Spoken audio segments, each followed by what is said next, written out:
Les amis, je crois qu'il est temps de me confesser à nouveau musicalement.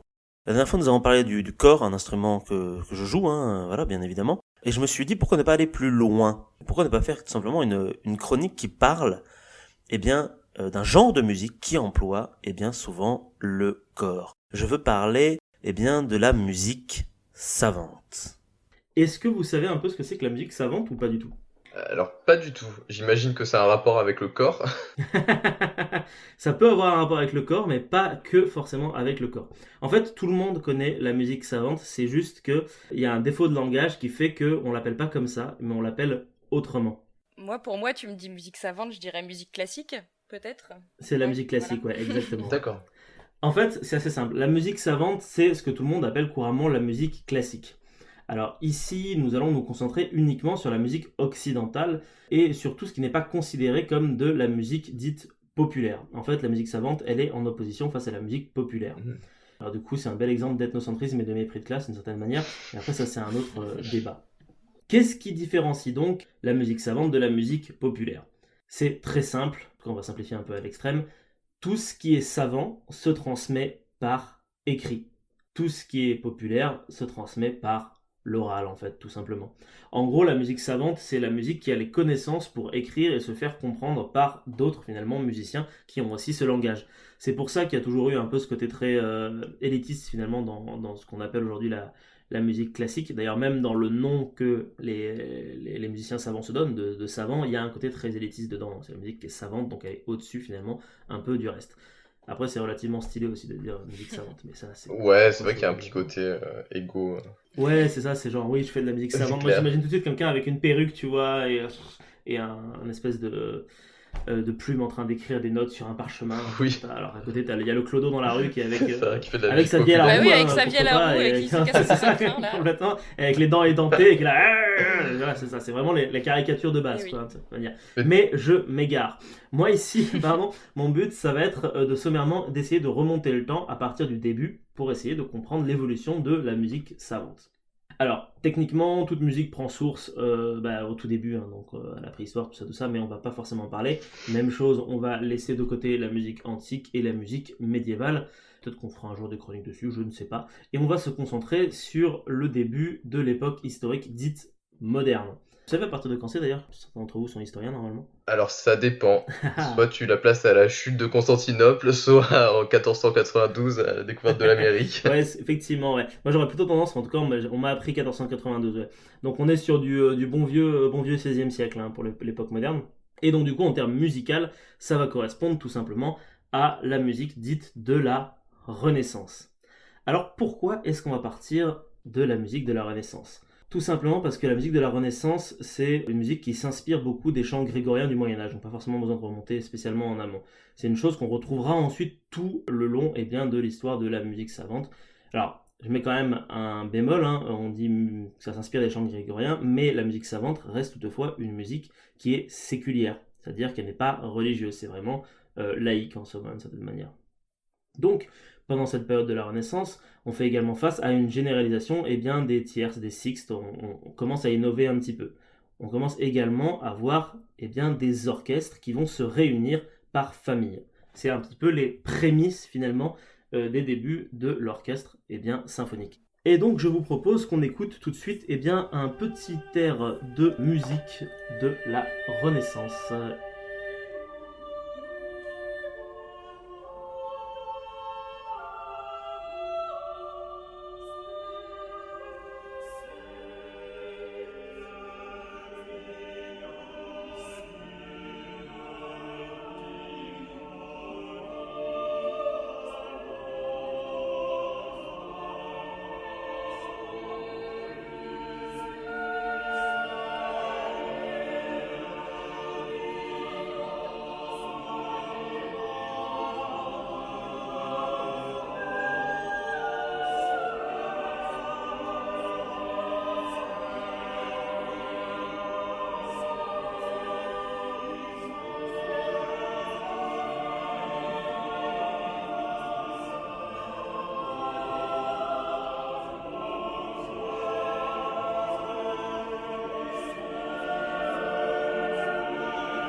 Alors vous allez voir, pour ceux qui ont joué, mais toutes les musiques que vous allez entendre petit à petit vont vous donner envie de jouer à Civilization, qu'importe quelle civilisation d'ailleurs. Là, on vient à l'instant d'écouter Spem in Alium Noquam Abui d'un certain Thomas Tallis. Ça vous dit quelque chose, Thomas Tallis, ou pas? Non.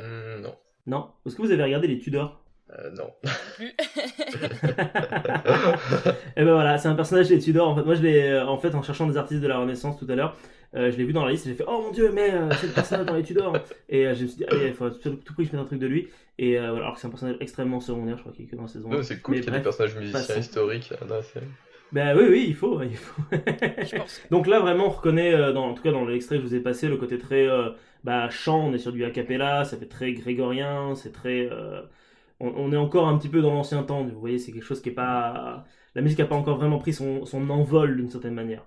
Alors là, je fais un peu mon chroniqueur de France Musique, mais vous allez voir, c'est vraiment ça par rapport à ce qu'on va écouter par la suite. Avec des idées bien arrêtées, hein, comme quoi la musique devrait forcément C'est ça. prendre son envol. Ah bah il faut que la musique prenne son envol, sinon ça n'a pas de sens. Oui. Non, en fait, ça dépend des périodes. Vous allez voir que ça va. En fait, c'est un peu un cercle en fait, la musique, mais comme l'histoire de manière générale. Mais je m'égare un petit peu. Alors après la période Renaissance, vous avez l'époque dite baroque en musique, qui correspond au XVIIe et jusqu'à la première moitié du XVIIIe siècle. La période baroque, elle va surtout prendre justement son envol un petit peu en France et en Italie. Alors, ce style baroque, il se caractérise en partie par beaucoup de contrastes, avec des oppositions, notes tenues, notes courtes, graves, aiguës, sombres, claires, ou encore en utilisant un accord majeur à la fin d'une pièce mineure et inversement. C'est également le début des concertos. Alors, petite anecdote, concerto, ça vient de l'italien, concertare, qui veut dire dialoguer. C'est une pièce musicale qui met donc en opposition un soliste au reste de l'orchestre. Je vous explique ça parce qu'il y aura un extrait d'un concerto tout à l'heure. C'est également le début des opéras, des sonates, des fugues, bref un petit peu de tous les styles en fait de musique savante que l'on a un petit peu aujourd'hui. C'est le début. De nombreuses formes musicales sont donc créées et certaines restent encore bien vivaces jusqu'à aujourd'hui, d'autres sont tout simplement mortes aussi d'ailleurs. La période baroque, c'est aussi un moment important pour tout ce qui concerne l'élaboration de la théorie musicale. C'est là que le terme de musique savante va prendre tout son sens. C'est également à ce moment que l'orchestre prend sa véritable forme. Certains instruments disparaissent du paysage et d'autres prennent leur place. Et enfin, encore d'autres prennent leur forme actuelle. Parce que les instruments, ça évolue. Mais la plupart des instruments qui sont maintenant, à l'exception de quelques-uns, ont récupéré leur forme à l'époque baroque. On pourrait presque dire que le baroque, c'est un petit peu la naissance de la musique savante. Alors parmi les auteurs baroques qui sont connus, on peut citer Vivaldi, Bach, Handel, Lully, il y en a plein d'autres aussi, on a un petit peu les majeurs. Et je vous propose donc d'écouter, je sais pas si je vous le dis maintenant, si je vous le dis après. Allez, je vous le dirai après. Une surprise. Surprise, on va voir si vous reconnaissez.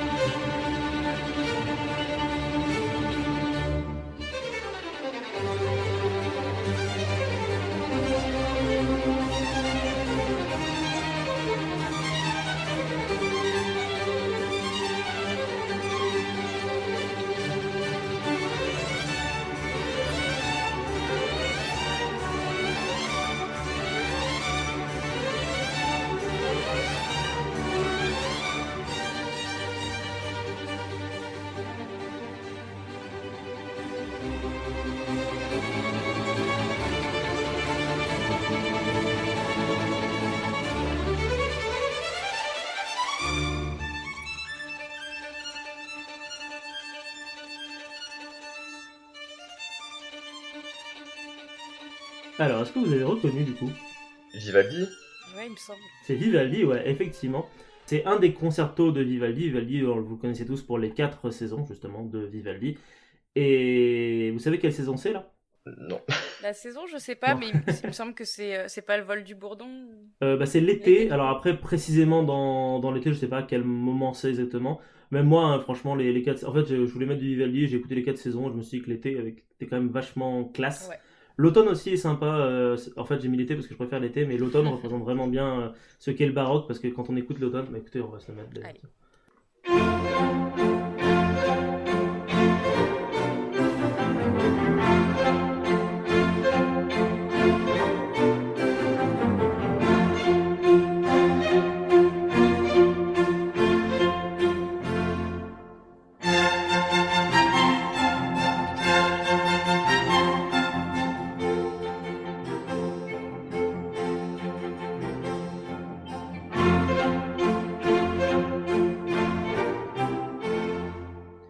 l'automne de Vivaldi, j'aime un peu moins, mais je trouve que ça représente bien l'idée. Quand je ferme les yeux, j'ai l'impression qu'il va y avoir un cavalier qui va arriver dans une espèce d'allée très 17e, Effectivement. avec des gens dans une cour, etc. C'est très, il y a une ambiance qui se dégage quoi, vis-à-vis mais du baroque même de manière générale, je trouve. Le baroque c'est sympa. Maintenant, on va passer à autre chose. Après la période baroque vient une autre période, la période classique. Et oui, la vraie musique classique couvre en fait la fin du XVIIIe jusqu'au début du XIXe siècle. Alors, pour les musicologues, la musique classique c'est synonyme de rigidité de forme, de symétrie, de répétition. Pourtant, pour ses contemporains, à l'époque, ce genre nouveau rompait avec le style très débridé du baroque, qu'on a vu tout à l'heure, avec les interminables fugues remplies de fioritures, quelque chose de très genre l'envolée lyrique du baroque d'une certaine manière. Le classicisme plus tard aura pour ambition de revenir un petit peu à la nature de la musique en étant synonyme de liberté et d'exploration. Une sorte de retour aux sources d'avant le baroque, en somme, on revient un petit peu, presque comme à la Renaissance. Ce qui est rigolo d'ailleurs de parler de liberté et d'exploration, quand au final, le classique est beaucoup plus carré en fait. C'est comme s'ils avaient la liberté de revenir à quelque chose de carré. C'est un peu chelou, je vous l'accorde. Je ne suis pas un grand fan du classique de manière générale, même s'il a quand même ses bons côtés. En fait, le langage classique, ça se définit par des règles qui sont très strictes, une grande rigueur formelle et d'une simplicité harmonique, et également d'un sens développé de la mélodie. Le principe de contraste au sein d'une même pièce est l'élément moteur du langage classique, c'est quelque chose qui est très dramatique finalement. On passe donc de l'utilisation de figures prédominantes à l'ère baroque à une structuration de phrases musicales ponctuées.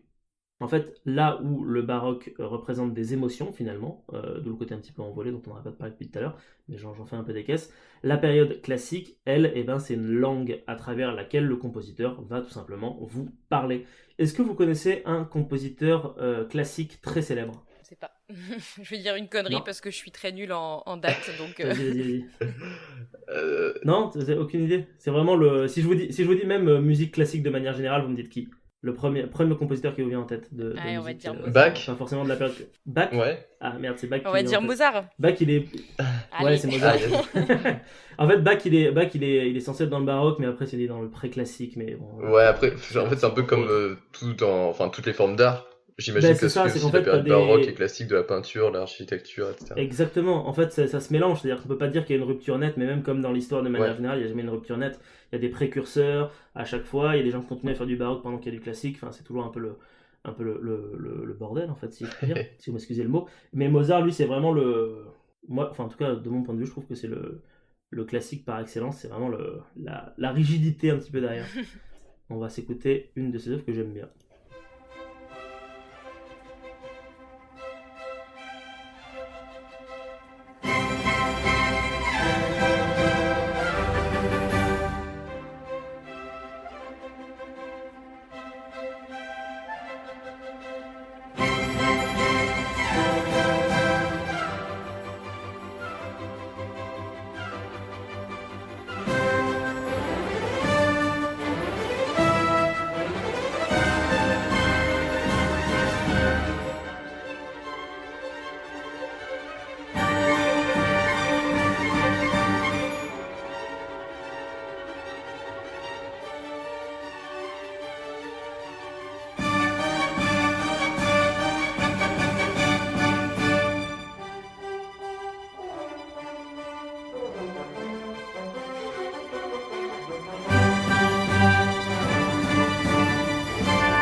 Donc voilà, ça c'était l'enlèvement au sérail, enfin l'ouverture pardon de l'enlèvement au sérail de Mozart.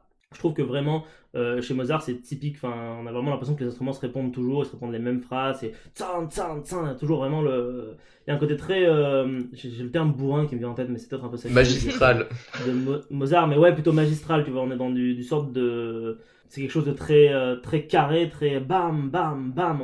On balance tout, on fait des phrases, on répète les phrases. On n'est plus dans.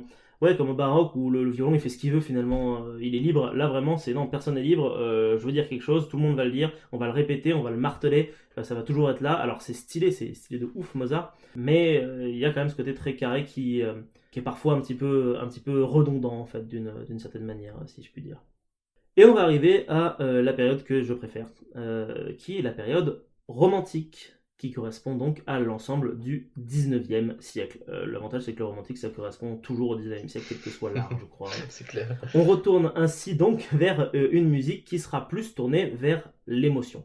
Comme quoi, comme je le disais tout à l'heure, même en musique, l'histoire est un éternel recommencement. En fait, on passe d'émotion à quelque chose de carré, à émotion à quelque chose de carré, etc. etc.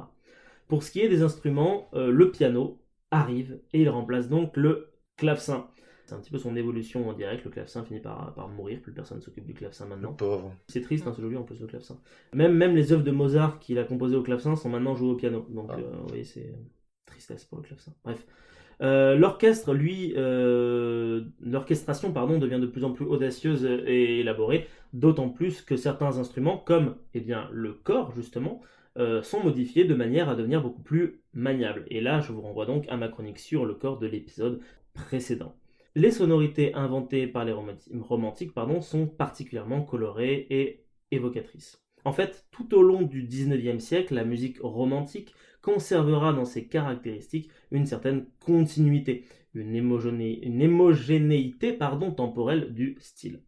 À la base de cette continuité se trouve peut-être une sorte d'idéologie philosophique. La musique n'est enfin plus considérée comme un art mineur, puisque oui, à l'époque de Mozart, vous étiez musicien, vous étiez en fait un serviteur finalement de votre seigneur et vous deviez écrire un petit peu pour lui. C'est pour ça qu'il a fini dans une fosse commune, le pauvre. Et donc au 19e siècle, la musique n'est plus un art mineur, car je m'égare, mais un art majeur, reconnu de tous. Cette époque incarne donc avant tout une forme nouvelle de liberté et de véritable liberté cette fois-ci. Et c'est ça qui est beau finalement un petit peu dans le romantisme.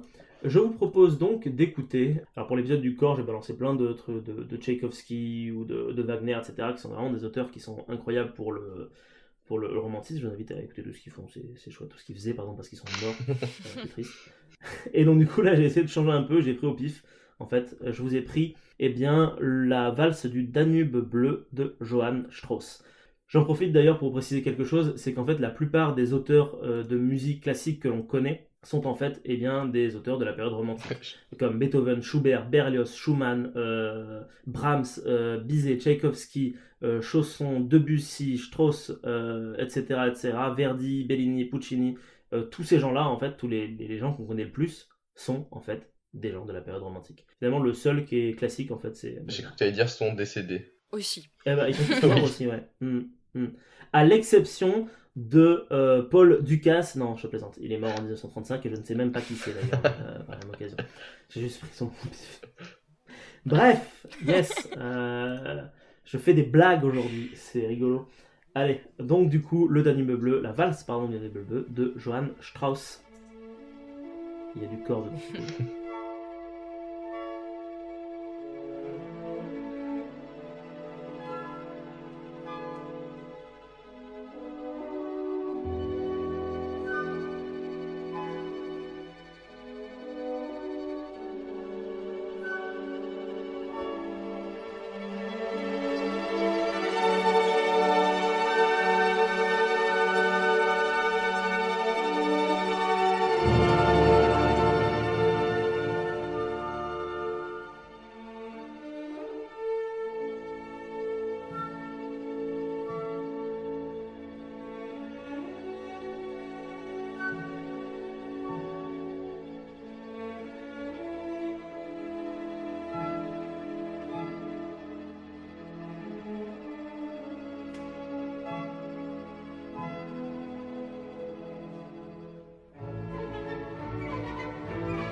Donc du coup, c'était donc le Danube bleu de Johann Strauss. Voilà, c'est juste chouette, moi j'aime bien. C'est cool. Voilà. Écoutez du romantisme, c'est très chouette le romantisme. Et on va donc terminer cette chronique qui dure depuis un petit peu trop longtemps maintenant. Et on va partir sur le XXe siècle. En fait, à partir du XXe siècle, on va voir la période dite moderne qui va arriver, qui va durer jusqu'à la fin de la Seconde Guerre mondiale, avant d'être remplacée par la période dite contemporaine, qui va donc de la fin de la Seconde Guerre mondiale jusqu'à nos jours.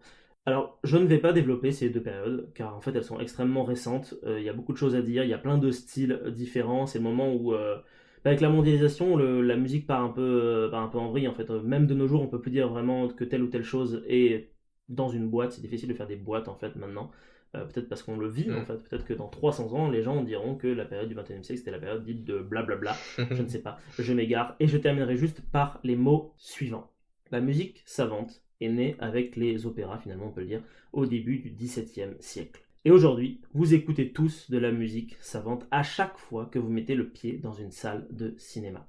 Les compositeurs de musique de film sont en fait les dignes successeurs des compositeurs d'antan, tout comme nos salles obscures sont les dignes successeurs des opéras, des lieux où rêver à d'autres mondes, d'autres vies subjuguées par une musique qui devient intemporelle.